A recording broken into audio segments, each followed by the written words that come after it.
Hello, friends. I've been a little bit lazy. It is the winter break holiday here. I'm off from work, and I have to admit, I haven't been doing a whole lot. So I haven't been making any videos. I've actually had this kind of bad chesty cough, which isn't really inspiring me to do a lot of video work. There it is. It's really lovely. But I wanted to get on and do one of these weekly vlogs and just kind of update you guys with what's going on. Uh, like I said, I haven't been leaving the house a lot, but I did get out of the house yesterday after, staying in bed till about 11:30 during the day.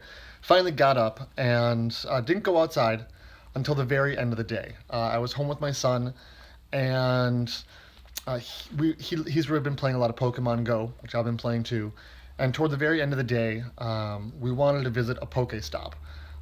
Because there's a special holiday promotion going on right now that when you visit one of these little virtual Pokestops around your neighborhood, you can get an egg incubator. And if you get a little, not a lucky egg, but a special egg, a Pokemon egg, to put inside the incubator, and then you walk a certain distance, Pokemon can hatch. And right now there's some rare Pokemon that are hatching out of those eggs.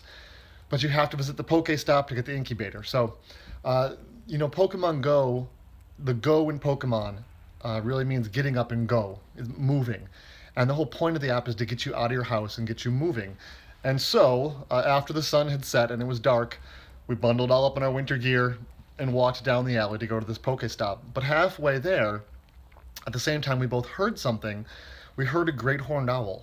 So, in one of the tallest trees in our neighborhood, in what I assume is a former red-tailed hawk nest, because there's some red-tailed hawks that have been nesting in that tree for several years, we heard this great horned owl calling. And it's the same tree some owls were calling from last winter as well. We heard them on one day. So I'm assuming they're out there calling quite often, but we're not necessarily outside at that time when they're calling to hear that. And we live in a house that's pretty closed up and protected from the elements and the weather in the winter, but it also keeps a lot of the sounds out of our house. And so I don't hear the owls at night. But it's very cool that there are owls here in our neighborhood that are calling. This is the time of year when great horned owls start doing their territorial calls. So you should get out and listen in your neighborhood after sunset and see if you're hearing those owls. But it got me thinking about the fact that it was technology, it was a game that got me to leave my house to go do something, and made me hear the owl and learn more about what was going on in nature in my neighborhood. When I was in college, it was about 20 years ago. Um, One of the things I was interested in was technology, and I took some courses in programming. That was what my wife's degree was in, but I took a few courses too. I was interested in the idea of, can we create technology that doesn't separate people from nature, but actually connects them to nature? So I was looking at some things like some electronic field guides and things. This is before smartphones or anything like that. So the idea was, could I make, we didn't call them apps, but a program back then that was so good it would make you turn off the computer. That was my goal, to make one so that you would actually get so inspired by using this application you would turn off the computer and leave and go outside.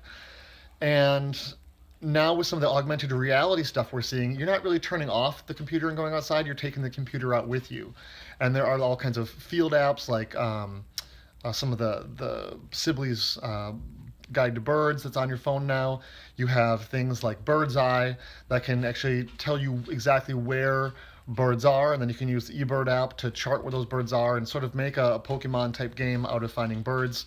And there's also things like iNaturalist that are encouraging people to really document what's all around them. So I think we are entering an age now where technology has the potential, if we use it correctly, to get people outside more and not have them necessarily be just inside on the computer, which is a really cool thing. So I want to know in the comments if you can tell me, in what ways does technology get you outside? What technology are you using outside? And in what ways is maybe your smartphone, maybe you're watching this on a smartphone, in what ways is that getting you to go outside, or what ways are you using it outside? So I'm hoping to get outside more here when I'm feeling a little bit better, and see more things and share more things with you in the coming year, 2017.